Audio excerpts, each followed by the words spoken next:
Hi everyone, welcome back to another episode of Psychiatry Rewritten. My name is Lane.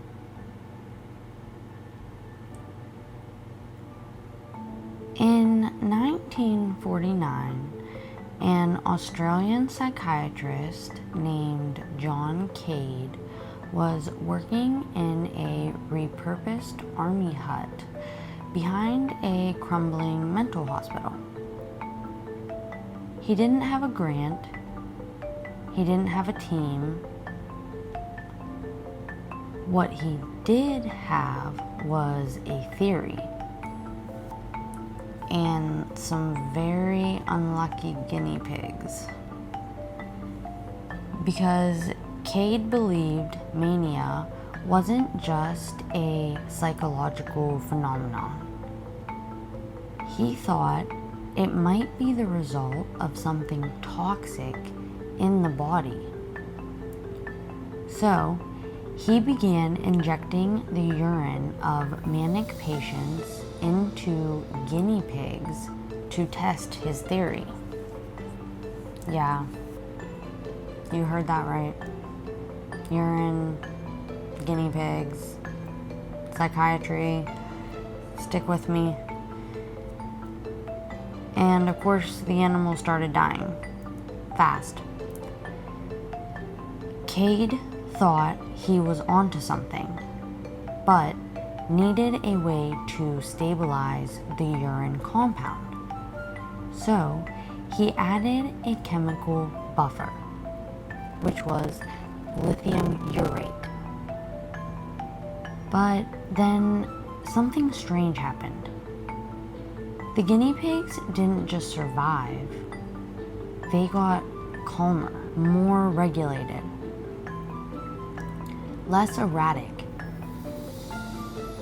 So Cade did what few others would have dared. He gave lithium to an actual human patient with severe mania. And within days, the storm stopped. For the first time, someone with relentless, life-altering mania became clear-headed, calm, and stable. Not sedated, not shut down, just better. That was the beginning. No drug reps, no randomized trials, no social media campaigns, just one man, a hunch, and a compound no one had taken seriously.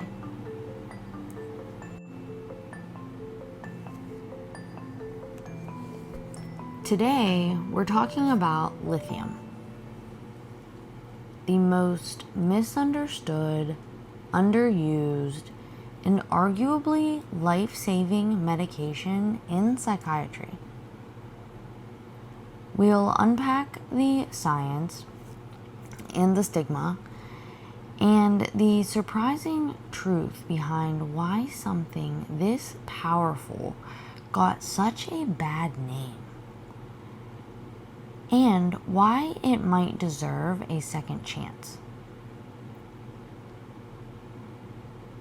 Welcome to this episode of Psychiatry Rewritten. Lithium. Misunderstood, underrated, and kind of a miracle.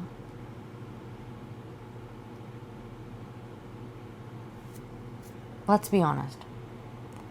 When most people hear the word lithium, they flinch a little. It sounds heavy, old school. Maybe even a little scary. It's the med people picture in psych hospitals from the 1980s. The one they joke about in movies. The one that shows up on a med list and instantly makes people assume the diagnosis must be serious. But here's the thing. lithium is not outdated. It's not dangerous when used correctly. And it is statistically, clinically, and neurologically one of the most effective medications we have in psychiatry. So why aren't we using it more? Why is something with this much potential being treated like a last-ditch resort?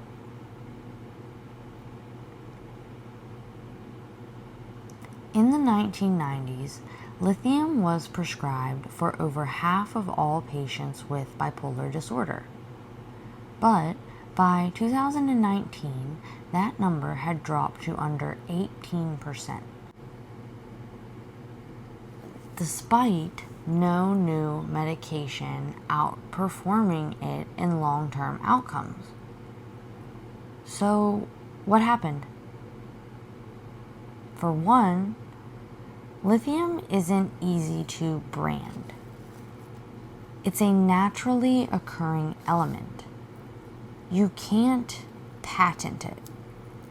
There's no flashy pharmaceutical rep handing out samples, and it requires a little more effort. Blood level checks, patient education, monitoring. But instead of rising to that challenge, we backed away. And somewhere along the way, lithium got unfairly labeled as old-fashioned. And worse, unsafe.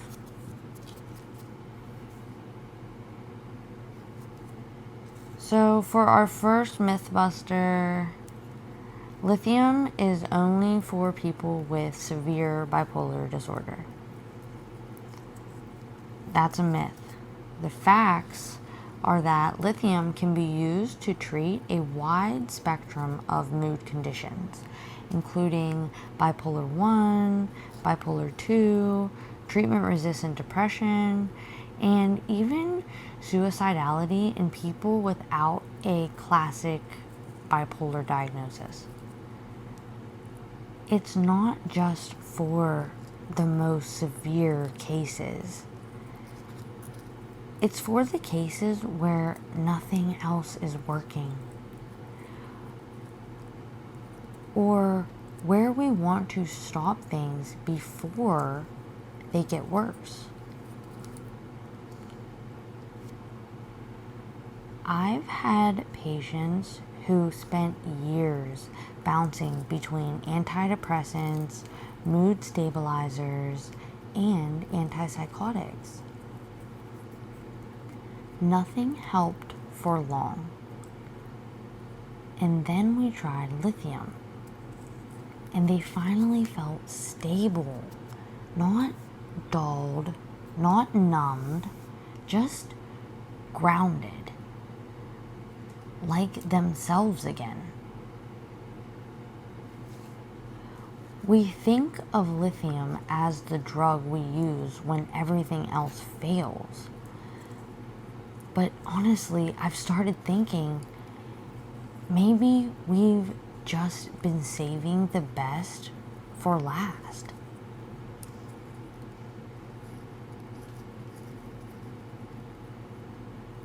So for like a little history segment, when lithium was misused and patients paid the price.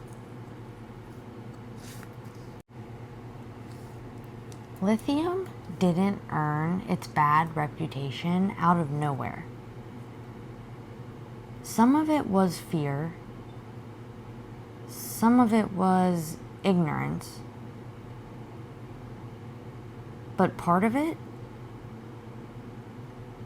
that came from what happened in old psychiatric hospitals. When lithium was given without context, without care, and without proper monitoring. Back then, we didn't have serum levels. We didn't check kidneys or kidney function. We didn't warn people about side effects or how to titrate slowly.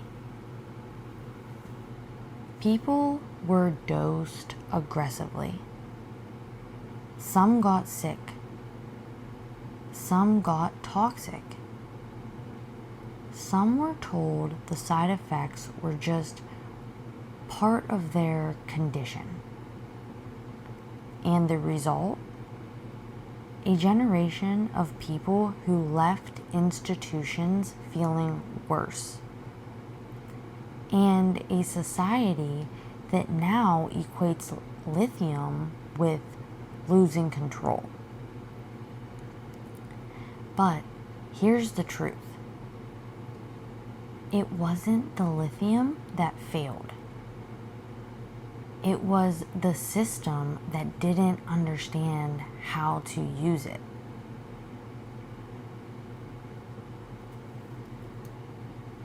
Another myth is lithium is what they gave people to shut them up in psych hospitals. The truth is lithium was one of the first medications that actually reduced manic episodes and allowed people to leave the hospital. It was misused by the system, but its power, even then, was in making recovery possible. So, blame the system, not the salt. Here's our invitation. What if we gave lithium another look? Not as a relic of the past, but as one of the most powerful, underused, and misunderstood tools in modern psychiatry.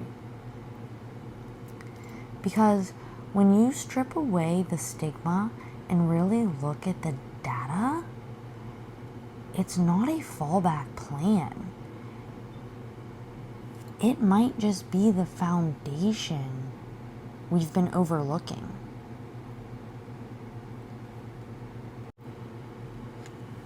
So now that we've started to clear the air on lithium's reputation, let's talk about what it actually does.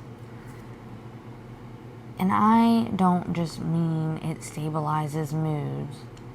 I mean the deeper, cellular level, life-saving kind of impact that lithium can have.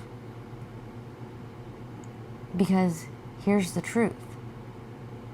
Lithium isn't just a mood stabilizer. It's a brain protector. It's a suicide preventer. And it's one of the only psychiatric medications that actually promotes brain health over time. So let's get a little bit nerdy for a second. Lithium enhances neuroplasticity, which means your brain can build new, healthy connections more easily. It increases gray matter volume in areas linked to mood regulation. It may even help preserve telomere length, one of the key markers of biological aging. It modulates glutamate and GSK3, which are two major players in mood, memory, and cell survival. It reduces inflammation, and Neuroinflammation is a major contributor to mood instability and cognitive issues. A 2013 meta-analysis in BMJ found that lithium reduced suicide risk by over 60% compared to placebo and other mood stabilizers. Let that sink in. This isn't about symptom reduction. This is about saving lives. There is no other medication in psychiatry, none, with that level of anti-suicidal data behind it.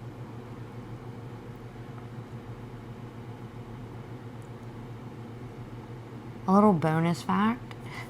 Some areas of the world have naturally occurring lithium in their drinking water.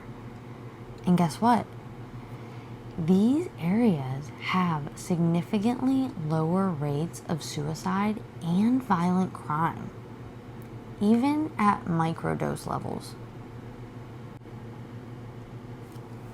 In fact, a 2020 review of 27 population studies found an inverse relationship between lithium levels in water and suicide rates, even at trace amounts. So we're not saying everyone needs to go drink from a lithium spring, but it tells us something. There's a reason our brains seem to benefit from this element. And it's not just for crisis stabilization. Another myth is lithium just flattens your emotions.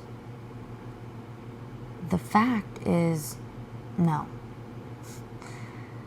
Lithium helps regulate mood swings, but it doesn't erase your personality. Most people on a properly dosed regimen report feeling more like themselves, not less. In fact, several studies have shown improved emotional regulation, better memory, and reduced impulsivity when lithium levels are optimized.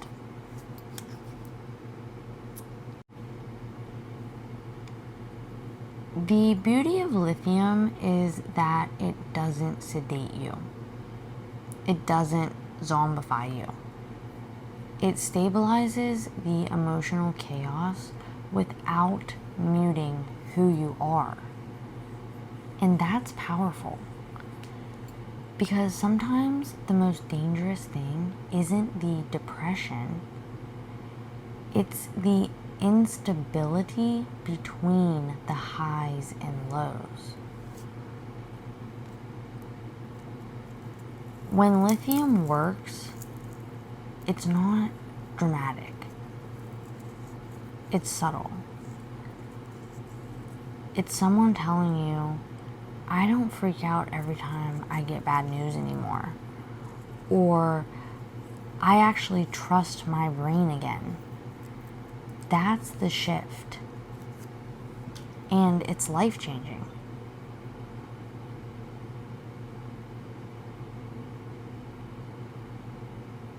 So, if lithium is this powerful, why aren't we using it more? What's holding clinicians back? What are the real and imagined risks? So let's get into that.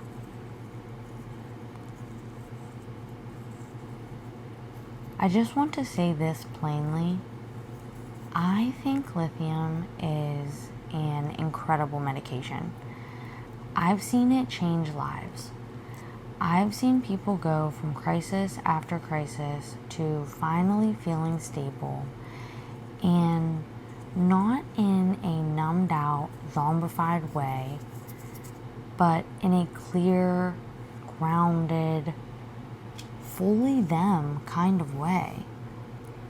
And look, I get it. It's not trendy. It requires lab work. You have to follow up. But to avoid it just because it's slightly more involved, that's lazy. We're talking about people's lives. And not just quality of life.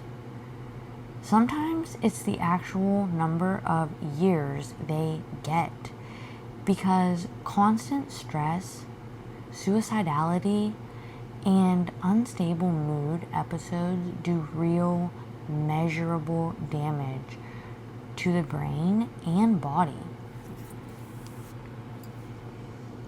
If you have a tool that could prevent that, why wouldn't you use it? Just because it's older doesn't mean it's obsolete. Sometimes the best things in medicine are the ones that still work, even after everyone else moved on.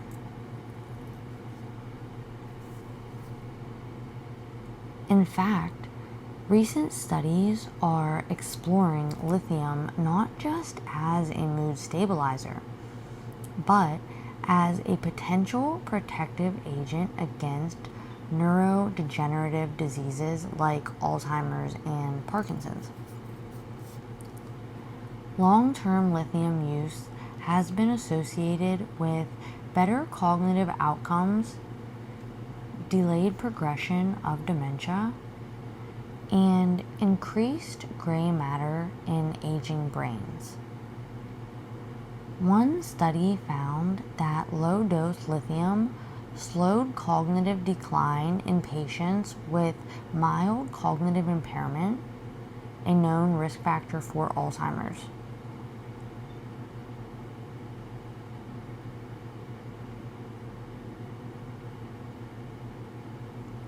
We're not just talking about prescription doses here. In some regions, lithium is present in drinking water in trace amounts, and even then, it seems to have a stabilizing effect. Microdoses, as small as 0.1 milligrams per day, have been associated with lower suicide rates, less violence, and even a reduction in dementia risk. It's subtle, but it tells us something big. Maybe our brains were always wired to work better with just a little bit of lithium in the system. A 2021 study in JAMA Psychiatry found that microdose lithium, 300 micrograms per day, over 2 years slowed cognitive decline in older adults with mild cognitive impairment with minimal side effects.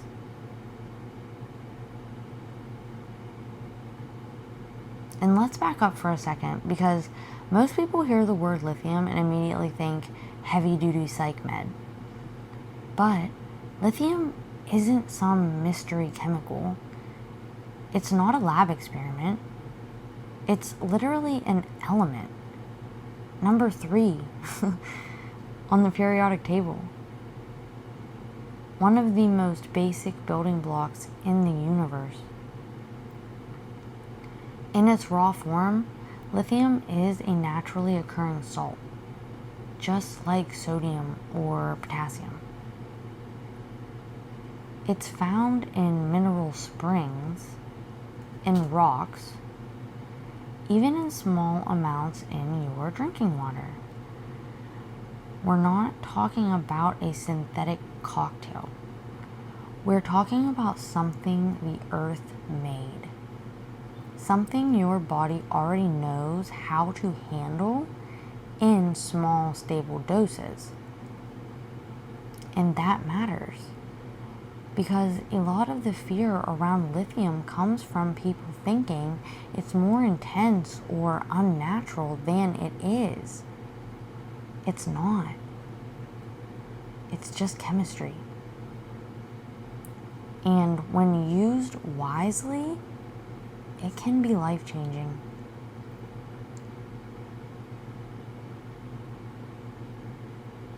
And spoiler, no.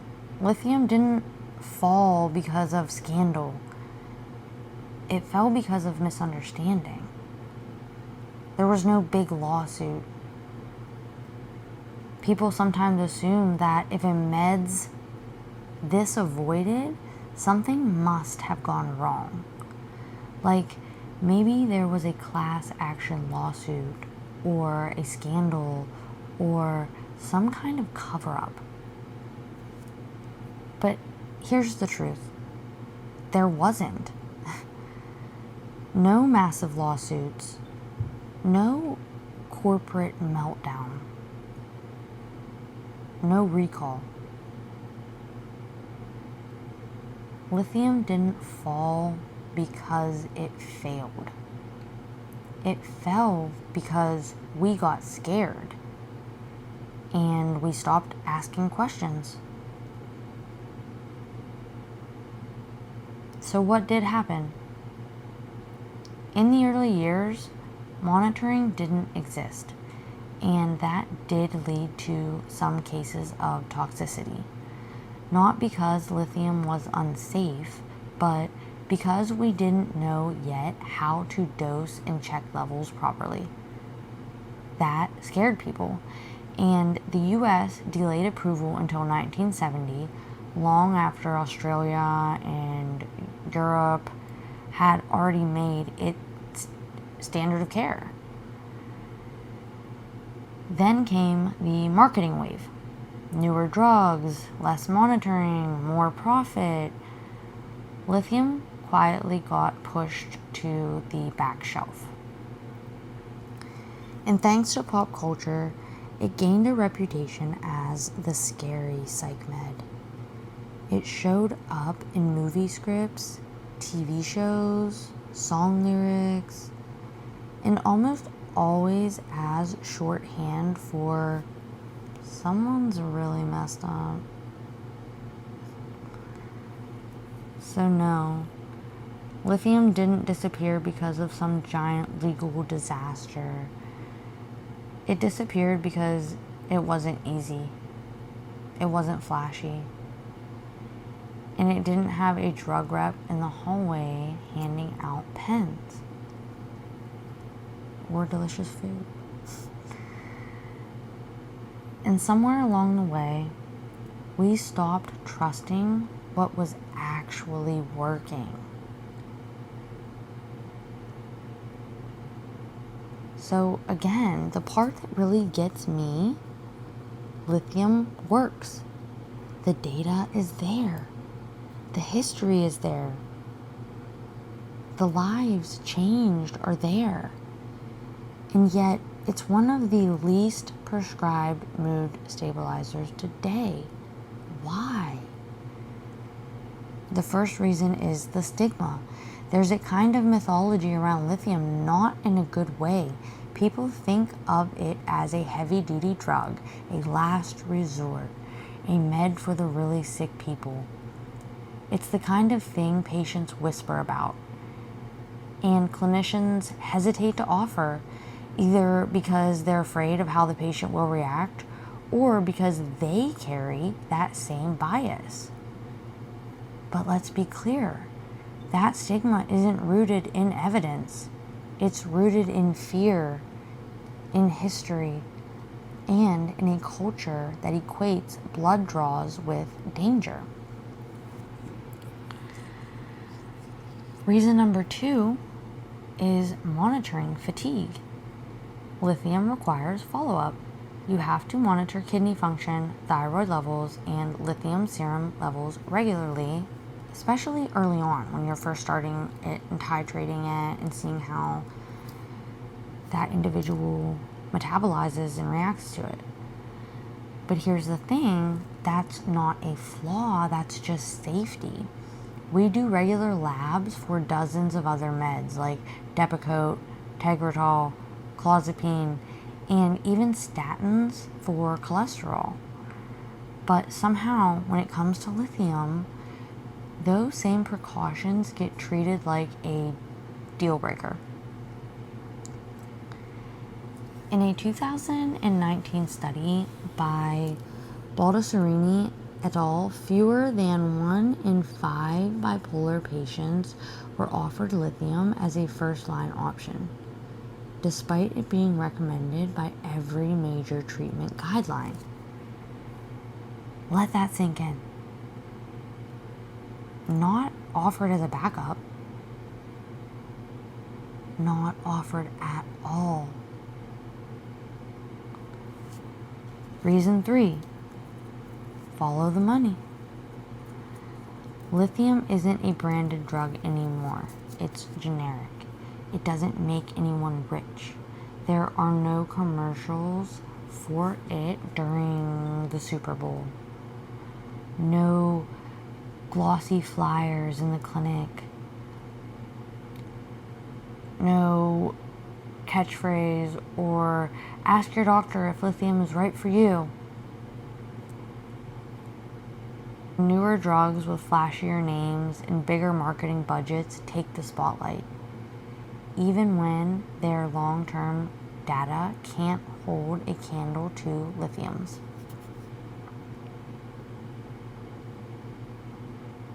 And younger prescribers, if they weren't trained well in residency or had no mentor confident in prescribing it, they might just skip it entirely.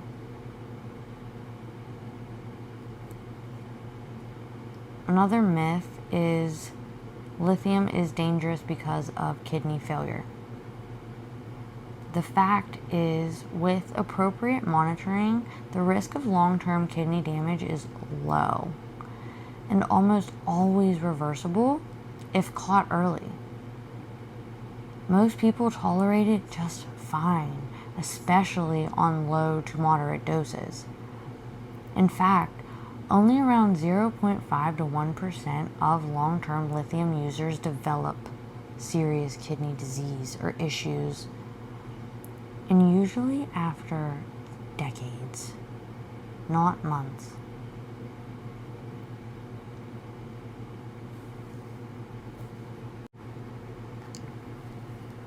This is the part of the show where I get a little fired up, because I've seen lithium work. I've watched it give people their lives back. And yeah, it requires a little effort. You have to check some labs, but not prescribing it because of that, that's not good medicine. That's avoidance. And the cost of that avoidance isn't just another med that doesn't work. It's years of suffering that didn't need to happen. It's suicide risk that could have been reduced. It's people living in chaos when stability was sitting right there on the shelf. I'm not saying lithium is right for everyone, but it deserves to be part of the conversation. Not as a last resort, not as the drug of desperation, but as what it is. One of the most powerful, well-studied mood stabilizers we've ever had. When I hear, I don't want to deal with labs, I ask, would you say that about diabetes? Or warfarin? Or methotrexate? We monitor because we care. And lithium isn't fragile. It's precise. If you understand how to use it, it can be one of the most dependable tools in psychiatry. So, what would it look like if we actually used lithium the way it was meant to be used? Not as a last-ditch effort, but as a first-line treatment? Let's explore that next.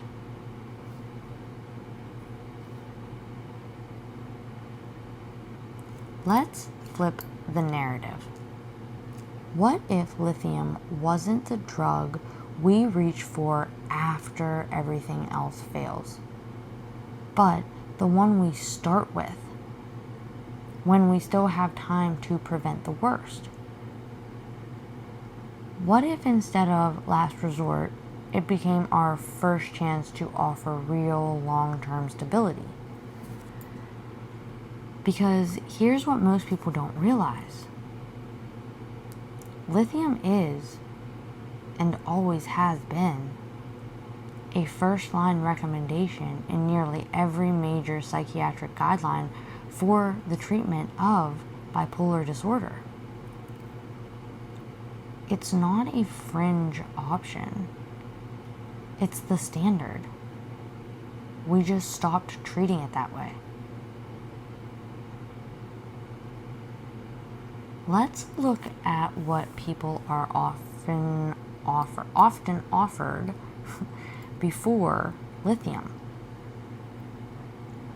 Antipsychotics that cause weight gain, sedation, and metabolic syndrome. Anticonvulsants with complex drug interactions and mood blunting. And antidepressants that may destabilize bipolar mood cycles entirely. And lithium? It's been shown to reduce hospitalization rates, prevent both manic and depressive episodes, and here's the big one, reduce suicide risk more than any other mood stabilizer on the market. Patients taking lithium have a 50% lower risk of rehospitalization compared to those on valproate or antipsychotics. And when lithium works, people don't just get better. They stay better for years. And you might ask, but what if I don't want to be on it forever? And that's a totally fair question. And here's the answer. You don't have to be. For many people, lithium is used during the most unstable phases of life and then gradually tapered as things stabilize. Others choose to stay on it long term because the benefits outweigh the risks. The key is it's flexible, it's adjustable, it's collaborative, and it starts with a conversation, not a scare tactic. Another myth: if I start lithium, I'll lose my creativity. The fact is, most people report the opposite. They regain focus, clarity, and emotional steadiness, which makes it easier to create. A fun fact: several writers, musicians, and artists have credited lithium with helping them finally finish projects they used to abandon mid-hypomania crash. When I offer lithium as a first-line option, I tell patients, this doesn't erase who you are. It anchors who you are. Stability doesn't mean silence. It means you can trust your own mind again. And that's the first step toward healing. When you know it's time to consider it is if a patient says, "Nothing helps for long. I'm constantly cycling up and down. I feel like I can't trust my own moods anymore. I'm afraid I'm going to lose everything again." That's when lithium shouldn't just be an option. It should be on the table right away. Because stability isn't a luxury. It's a medical need. So maybe it's time we stop saving lithium for the end. Maybe it's time we use it to start something better, sooner. Not after things fall apart, but before they ever have to.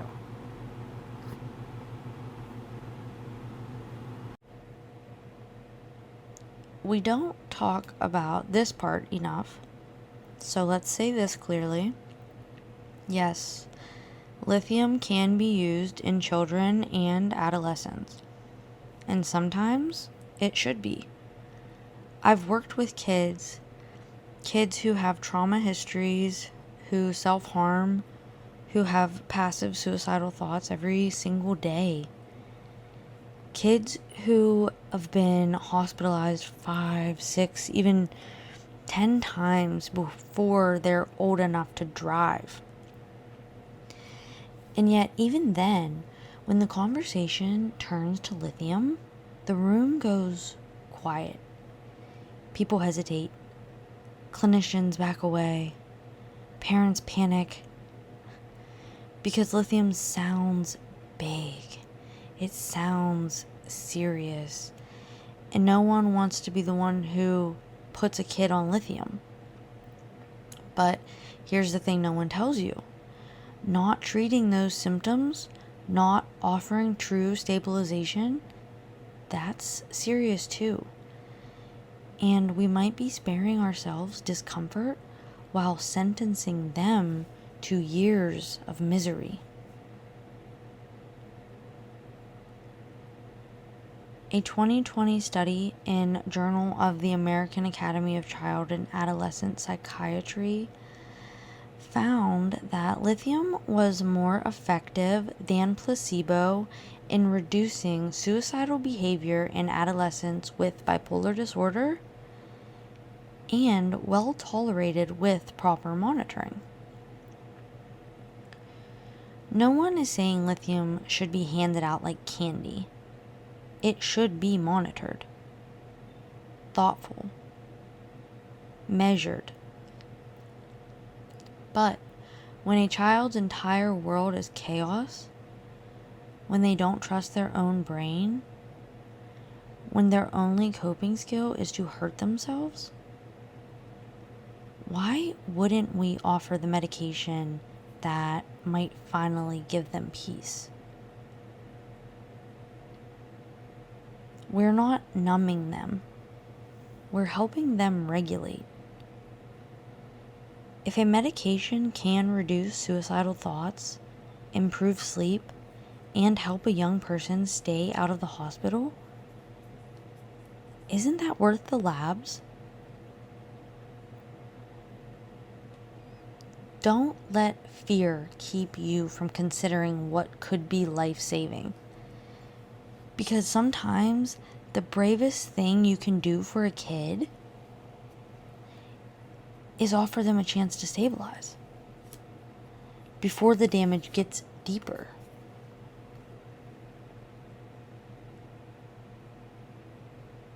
Sometimes the strongest evidence isn't in the charts. It's in the lives that got rebuilt. Lithium's not just a case study in a psych journal. It's been part of the story for some of the most brilliant, creative, and misunderstood minds of our time.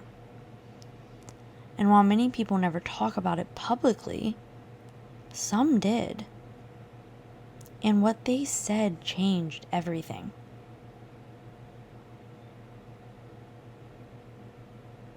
Carrie Fisher, the princess who got her power back. You probably know her as Princess Leia. What you might not know is that Carrie Fisher was one of the first celebrities to talk openly and unapologetically about living with bipolar disorder. And she didn't just talk about it, she joked about it, wrote about it, and advocated for people to take it seriously. Lithium, she said, was part of what made that possible. She once wrote, "You know what happens when you don't take your lithium? You hit people. You start thinking the government's bugged your phone. You get into trouble." It wasn't perfect. She was honest about the side effects and the adjustment period, but she always came back to one truth. It helped. It gave her back her voice.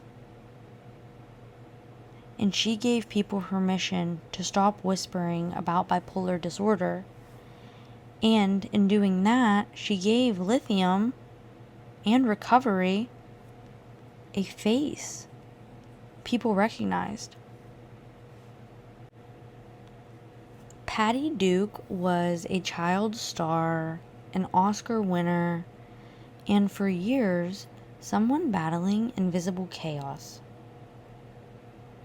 Her mood swings were intense, erratic, often misread as attitude problems or immaturity. But when she was finally diagnosed with bipolar disorder in her 30s, she was prescribed lithium, and her entire life changed. In her own words, it was a miracle. She became a fierce advocate for mental health, especially for kids and families. Proof that healing doesn't erase what came before, it just gives it meaning. Before lithium, I didn't know who I'd wake up as. After lithium, I finally felt like I was home in my own brain.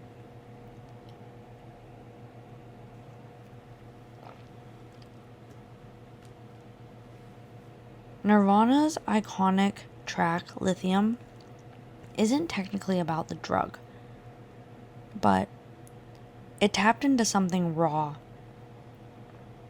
The numbness, the survival mode, the flatness that sometimes feels safer than the chaos. There were rumors that Kurt Cobain had been prescribed lithium. Nothing was ever confirmed, but what's undeniable is that the need for something to quiet the storm was there. And for a generation growing up with undiagnosed bipolar symptoms and zero language for it, the song hit like a mirror. I'm so happy because today I found my friends. They're in my head. And then there's the story that doesn't belong to just one person, but thousands. In parts of Texas, Austria, and Japan, lithium occurs naturally in the groundwater in tiny, barely detectable amounts. And still, researchers noticed something strange. Suicide rates were lower. Crime was lower. Even dementia rates in older adults were slightly lower in areas with trace lithium exposure. They weren't on medication. They were just drinking tap water. And it made a difference. A 2020 review found that areas with naturally higher lithium in drinking water had significantly lower suicide rates across 27 independent studies. Even the smallest dose of stability in the water, in the bloodstream, in your mind can change everything. So, maybe lithium doesn't need more marketing. Maybe it just needs its stories told out loud.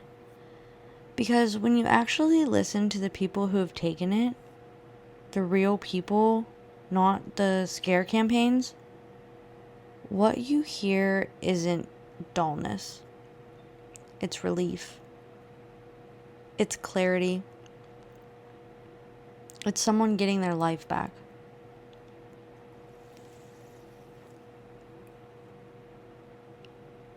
Let's clear up what lithium is and what it's not. Alright, before we wrap this up, let's hit a few last myths head on, because no matter how much research or lived experience you hear, there's always that one voice in the room going, but isn't lithium... So let's bust them. One by one. So myth number 1. Lithium turns you into a zombie. The truth is that lithium isn't a sedative. When dosed correctly, most people actually feel more like themselves, not less. They're not numb. They're finally clear. I've heard patients say, I used to cry 3 times a day. Now I still cry, just when it makes sense to. Myth number 2, you can't be creative on lithium. The truth is that many artists, writers, and musicians have created some of their best work after starting lithium, because they finally had the focus, consistency, and emotional regulation to finish what they started. Creativity doesn't come from chaos. It comes from clarity. Another myth is lithium is toxic. The truth is that, like many meds, lithium can be dangerous if misused, but with proper monitoring, it's safe, effective, and incredibly reliable.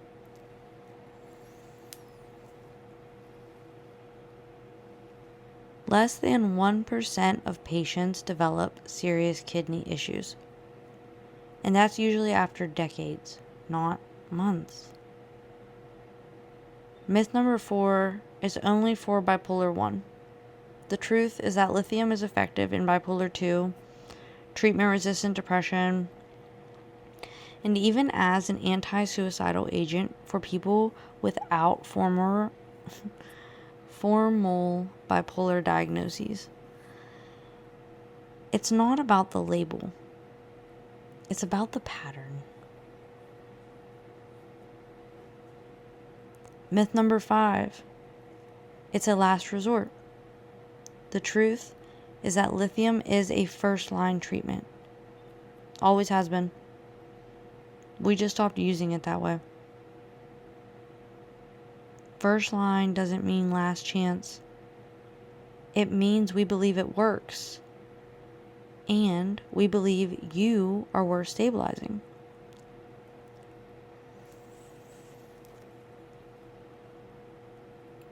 So, if lithium isn't scary, isn't numbing, isn't toxic with proper care, then maybe the only thing left to diagnose is our fear of using it. A bonus myth is that lithium just masks symptoms. But the fact is, lithium actually changes the brain itself in ways that protect long-term function. It boosts brain-derived neurotrophic factor, BDNF. It increases gray matter in areas like the hippocampus and prefrontal cortex. And it may slow or reduce the risk of Alzheimer's, Parkinson's, and cognitive decline. One study found that bipolar patients on long-term lithium had better cognitive outcomes than those on other mood stabilizers. We don't talk about this enough. Lithium isn't just keeping people alive, it might be keeping their brains alive too.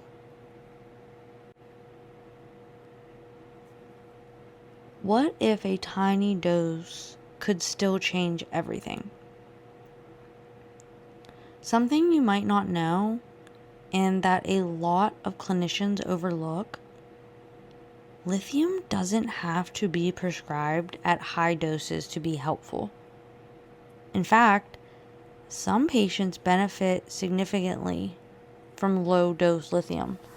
We're talking 150 milligrams once a day at bedtime, or even as little as 20 milligram microdoses, especially when the goal isn't full mood stabilization, but things like reducing passive suicidal ideation, or improving emotional regulation, or protecting against cognitive decline, and also decreasing irritability or impulsivity in trauma-impacted children and kids.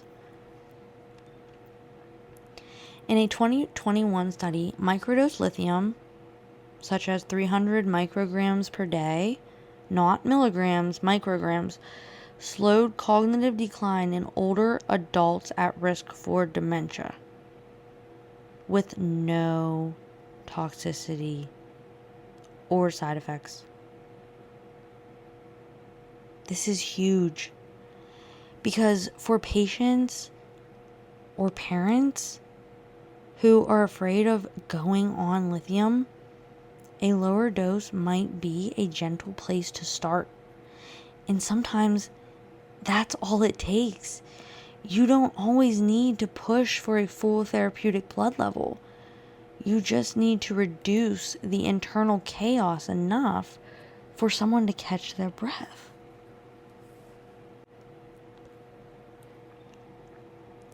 I've had patients say, I'm not ready for full dose lithium. And I tell them, that's okay. Let's start at 150 milligrams or even 75. We're not trying to flip a switch. We're dimming the noise just enough so you can think clearly again.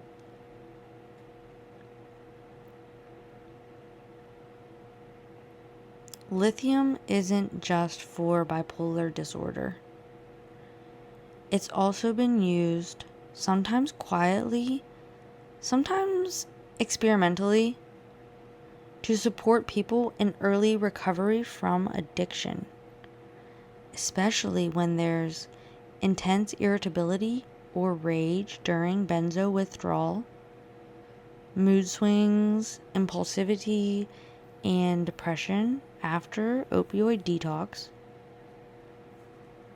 and co-occurring trauma, ADHD, or bipolar symptoms underneath the substance use. Lithium doesn't treat addiction directly, but it can help create the internal stability that people need to stay in recovery. It helps regulate emotional reactivity, sleep cycles, suicidal thinking, and impulse control. And that matters, because one of the most dangerous windows in recovery is right after the crisis ends, when everything hurts and nothing feels worth it. A 2002 study published in Addictive Disorders and Their Treatment found that low-dose lithium significantly reduced irritability and aggression in patients undergoing benzodiazepine withdrawal with better retention in treatment.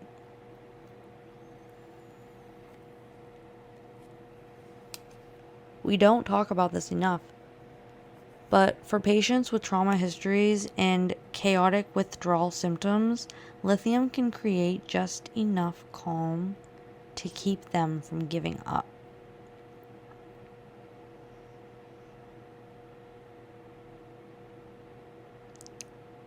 David Foster Wallace is a brilliant writer, and we lost him to suicide.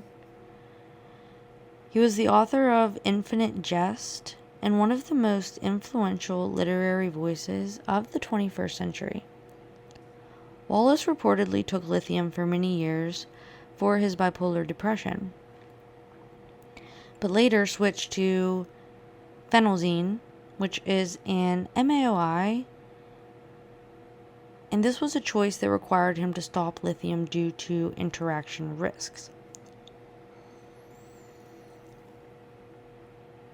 After the switch, his symptoms returned rapidly and severely. He tragically died by suicide in 2008.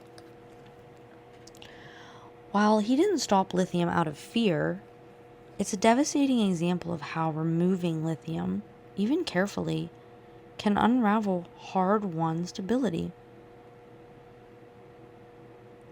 Stephen Fry, who was a British actor and comedian, was diagnosed with bipolar disorder in his 30s. He spoke publicly about going off lithium multiple times because he didn't like the idea of being medicated. Each time he stopped, he experienced major mood destabilization, including a very public manic episode and suicide attempt in 2012.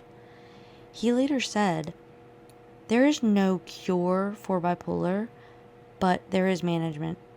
And lithium, when I finally stuck with it, gave me something I hadn't felt in years. Peace."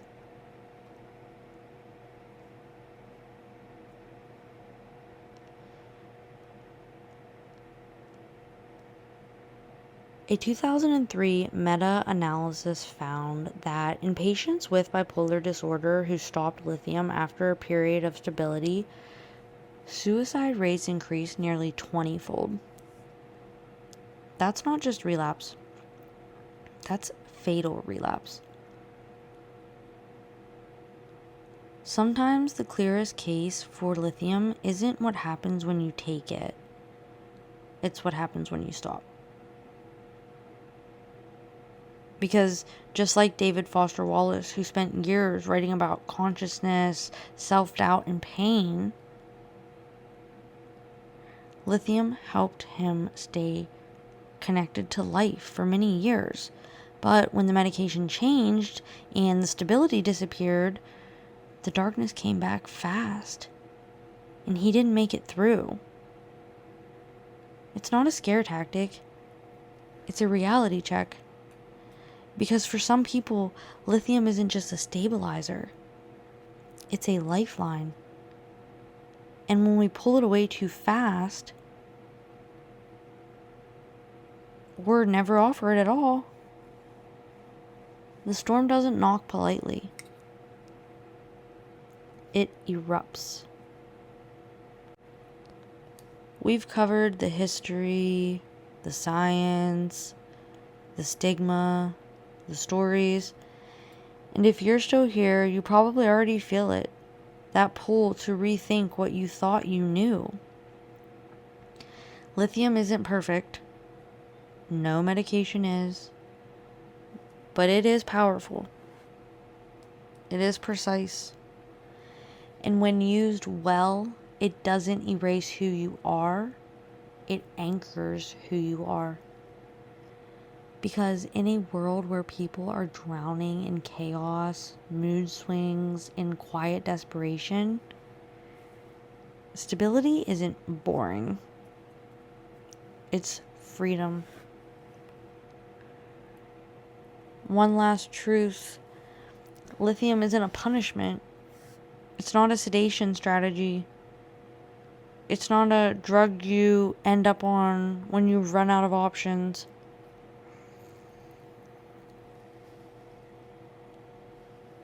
It's a medication with decades of data.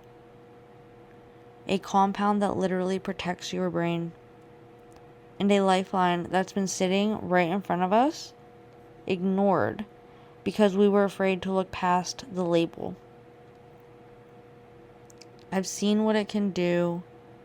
I've watched patients get their lives back, not because they snapped out of it, but because someone finally prescribed the thing that made staying possible. It's not always flashy, but it's real. And for some people, it's the difference between surviving and actually living. So if you're a clinician, don't be scared to bring it up. If you're a patient, don't be scared to ask. And if you're on it already, you're not outdated. You're brave enough to try something that works. And you know what's wild? We give people chemotherapy, poison essentially, because we know the disease it's fighting is worse. We expect nausea, hair loss, exhaustion, organ stress, and we still do it. Because when it comes to cancer, we take suffering seriously. We fight for every inch. But when it comes to mental suffering, to daily suicidal thoughts, to self-harm, to that hollow ache that makes people check out of life while still breathing, we hesitate. We say, let's wait. We normalize the suffering and demonize the treatment. Lithium isn't poison. It's not toxic when used correctly. And yet we treat it like it's the bigger threat instead of the thing that could save someone's life. If someone said this drug might give you 5 more stable years with your brain intact, and it was for Alzheimer's, we'd celebrate it. But say the same thing about bipolar disorder or chronic suicidality, and suddenly it's too controversial? That's not about the drug. That's about how lightly we take psychiatric pain. We don't need a new miracle. We need to stop ignoring the one we already have.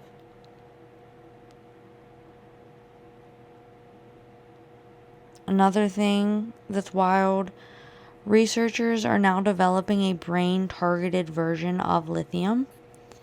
The idea is to deliver all the mood-stabilizing and neuroprotective benefits without the kidney or thyroid risk that come from circulating lithium throughout the entire body.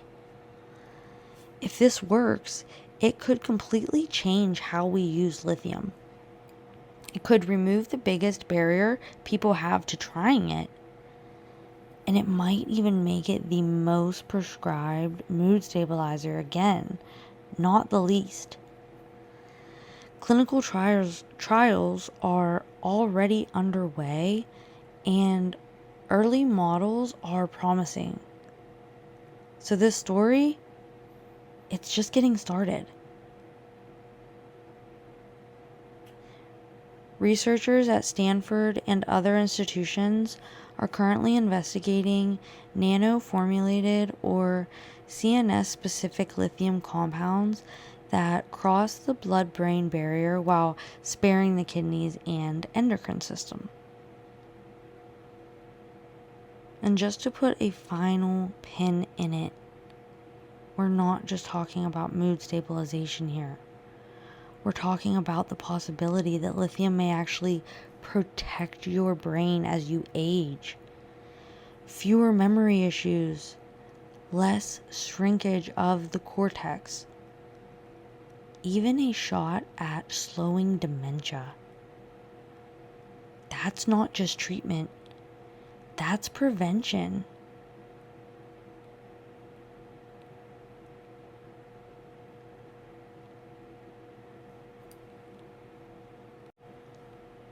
I've had patients who said they weren't sure they wanted to be here anymore.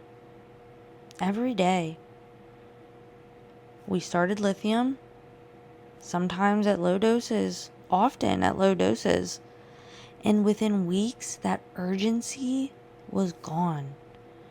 Not the sadness, not the trauma, but the part that felt like life was unlivable. That's the part lithium can save. Thanks for joining us for this episode of Psychiatry Rewritten.